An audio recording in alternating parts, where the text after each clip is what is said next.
Okay, students, you are welcome to this module of Home Tutors.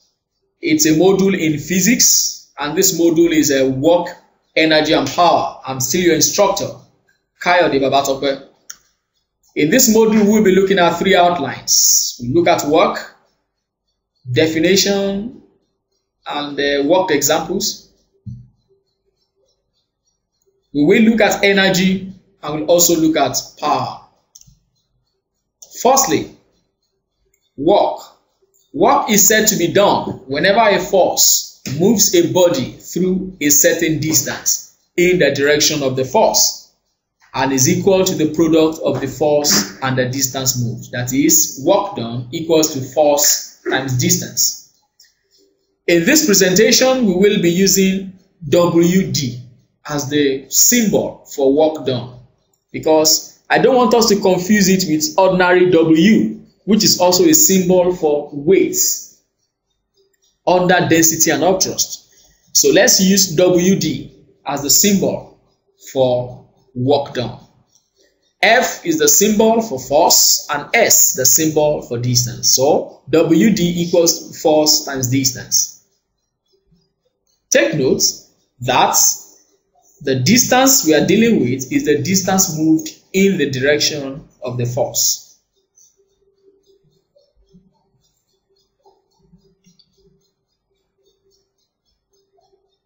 The unit of work done is the Newton meters, which is also called simply the joule.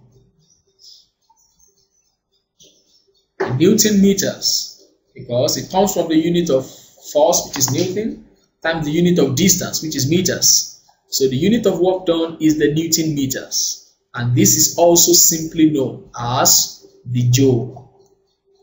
1 joule is the work done when a force of 1 Newton moves through a distance of 1 meter. Example: a body is pulled along the horizontal plane by a constant force of 10 newtons applied parallel to the plane. Calculate the work done in moving the body through a distance of 20 meters.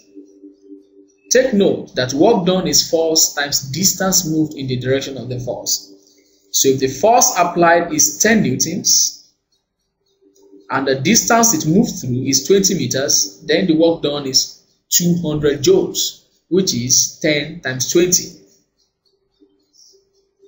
Now, what work has been done if the same force is used on the body for the same distance but applied in a direction making angle of 60 to the horizontal? So the difference between this question and the first one is that in this first one, the body was being pulled parallel to the plane, but in this second question, the body is being pulled at an angle of 60 to the horizontal plane. So, in the first question, the force was acting parallel in the direction of motion. But in this second question, the force is applied at an angle of 60 to the horizontal and pulled in order to get this mass moving. In this case, what we just need to do is to resolve the force to find the horizontal component of the force, because this force can be resolved into two parts, a horizontal component and a vertical component. So the part of this applied force which is actually moving the body forward is its horizontal component. Okay, that is what I just said. The horizontal component is given by F cos theta. This is derivable from the principle of trigonometry, which we dealt with extensively in the mathematics module of trigonometry. So the horizontal component of this force is F cos theta. So in this case, the useful force is FD, which is F cos theta, which is equal to 10 times cos 60. So in this case, the useful force that is actually moving the body is 5 newtons. And therefore the work done will be the useful force multiplied by the distance through which the body moved. That gives 5 times 20, which is 100 joules. So you see that by pulling the body, instead of parallel to the plane of motion, if we pull it at an angle of 60 degrees to the horizontal, the work we are going to achieve by applying the same force is just half of the work that will have been achieved if we had pulled the body parallel to the plane of displacement. The corollary of this, that is the sense that we can get out of this discussion so far, is that it is easier to pull an object using a rope, for example, when this rope is held parallel to the surface, rather than holding the rope at an angle to the ground surface. You will require less energy, you will require less force to pull a given mass of objects if you make your rope parallel to the horizontal rather than holding the rope at an angle to the horizontal.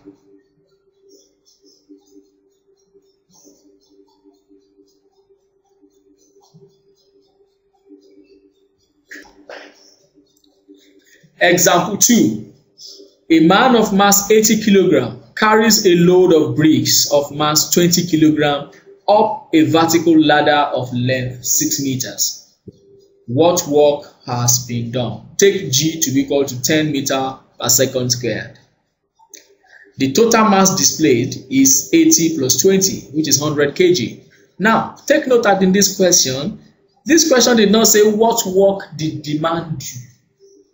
If the question has said, what work did the man do, we might have been taking the total mass displayed as 20 kg because it is the man doing the work.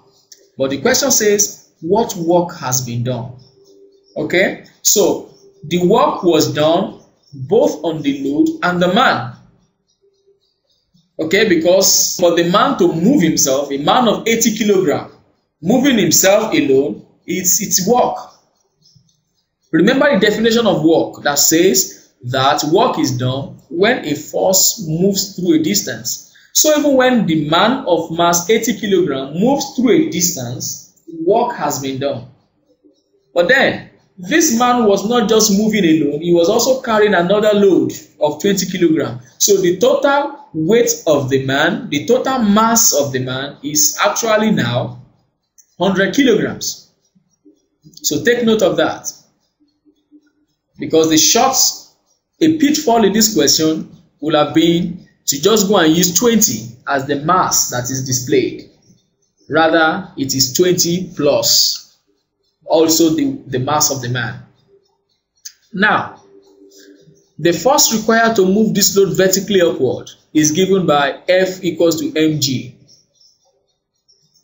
This is because in order to lift up an object, you must apply a force that is equal to its weight. Okay, take note that work done equals force times distance. But then what we are given is the mass. So how do we calculate force when we are given mass? F equals to mg. So the displacing force is equal to 100, which is the mass in kilograms, multiplied by acceleration due to gravity, which is 10. So the displacing force is 1000 newtons. That is F.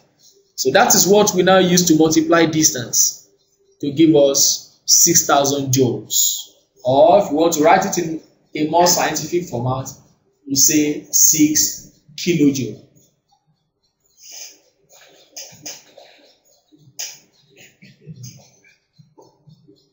The important point you need to note from here is the point I mentioned earlier about the total mass involved in the displacement is 100 kg. And the other point to note also is that work done is force and distance, but what we were given is mass. So you have to be able to convert mass to an equivalent force.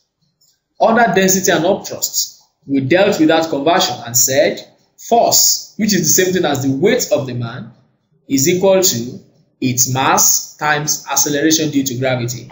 That is, the equivalent force of a given mass is calculated by multiplying that mass by acceleration due to gravity. So we did that here because we have been told to assume G to be 10. So we got that now. So we got Fd to be equal to 100 times 10, which is 1000. From where we now got the work done to be Fd multiplied by S to give us 6000 joules or 6 kilojoule. Example 3. A load of mass M slides down a smooth plane with inclination theta from point A to B.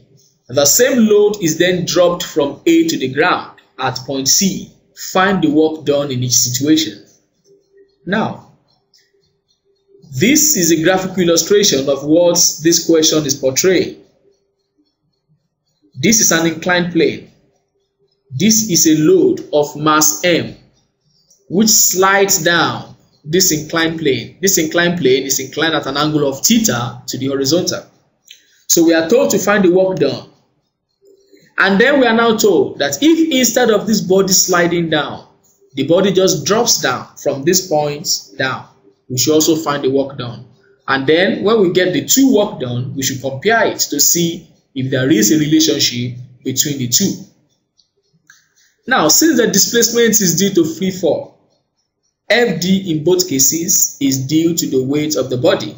That is, Fd equals to the mass times acceleration due to the gravity. Now, work done is force times distance. But here, they did not talk about force. They only talk about mass, a load of mass M.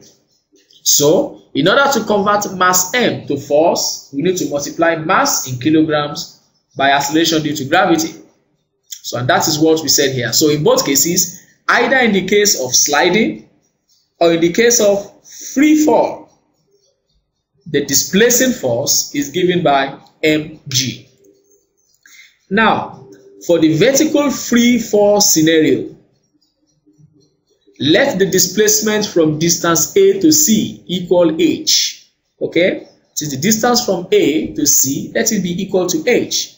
Therefore, work done will be equal to Fd multiplied by S, which is equal to mg times h. Okay?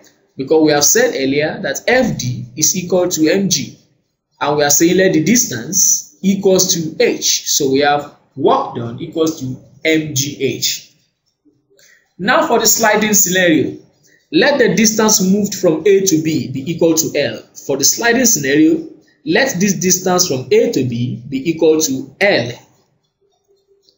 However, in the calculation of work done, what is needed is the distance moved in the direction of the force. In our case, the distance moved in the direction of the force is this distance.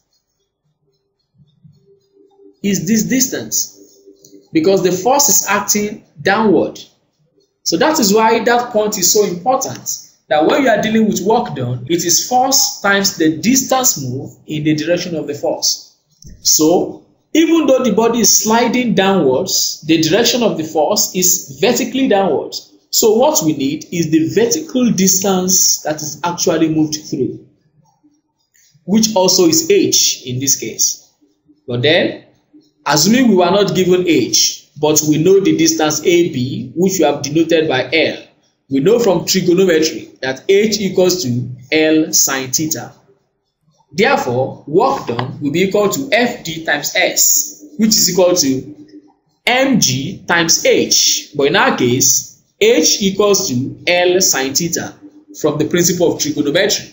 Okay, because sine theta equals to opposite over hypotenuse. Therefore, the opposite, which is h, equals to L sine theta. So therefore, for the sliding case scenario, we have our work done to be equals to mgl sine theta. However, like we said earlier, L sine theta is equal to h. So then what does this mean? It means work done, even in the sliding scenario, is also equal to mgh. What can we say from this? It means that work done during free fall is independent of the path taken. It only depends on the vertical distance moved. During a free fall, the work done is independent of the path taken. During the free fall, the body might be blowing a bit sideways and moving in a zigzag motion.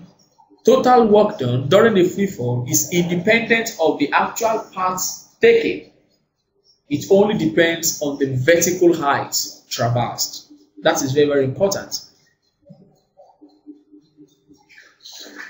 So in this case, we are having a free fall.